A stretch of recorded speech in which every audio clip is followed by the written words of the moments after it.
మౌలిక సదుపాయాలు లేకపోయినా ఎన్నో అవమానాలు ఆటుపోట్లు. Happiness of this occasion today, what every person in Kadapa district is celebrating. Probably she started her career in this ground. కడపకు ఒక పండుగ. ఈరోజు ప్రపంచ మహిళా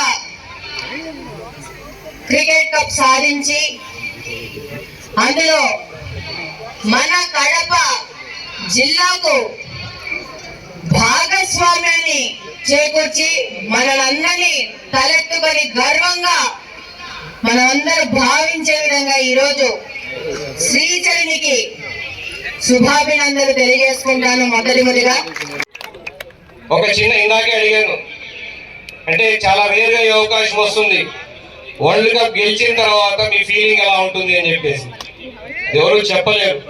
ఆమె కూడా అదే చెప్పింది, ఆ ఫీలింగ్ ఎప్పటికీ చెప్పలేము.